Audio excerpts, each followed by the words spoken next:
দেখেন মাছ ঢালছে। এখানে দেখুন এই যে কাঁকড়া, দেখুন এটা কি টাইগার কাঁকড়া, দেখুন এটা হচ্ছে কত বড় টাইগার কাঁকড়া। আর এটাকে বলা হয় ছিট কাঁকড়া। দেখুন ডিম রয়েছে পেটে। আর এখানে তো মাছ বোঝায়, একেবারে বোঝায়। তাহলে এটা কি ঝিপুর? ও এইটা অক্টোপাস, এই যে অক্টোপাস দেখুন। আর এটাকে বলা হয় চিপুন। আর এই মাছটা দেখুন, এই মাছটা কোথায় চোখ, কি মাছ, ইউনিক ইউনিক মাছ। তো এটা হচ্ছে পায়রা মাছ।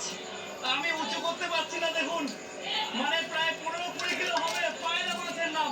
তো এই আড়তটা রয়েছে ছোট থেকে বড় সমস্ত প্রকারের ইলিশ। দেখুন এটা হচ্ছে ইলিশ, ইলিশের পাহাড় রয়েছে ওখানে, আমি দেখাচ্ছি। দেখুন কতটা ভিড়, ইলিশের পুরো পাহাড় মনে হচ্ছে। দেখুন কতটা ভিড়, লাইন দিয়ে এরা লোড আনলোড করে আসছে। আর আমার পেছনে দেখতে বুঝতে পারছেন মাছ বোঝাই, ওর মধ্যে খোকা ইলিশ। শুধু অ্যাকচুয়ালি আমি একটা জিনিস বলে দিই, আমাদের বাংলাদেশের মধ্যে কিন্তু যেমন রয়েছে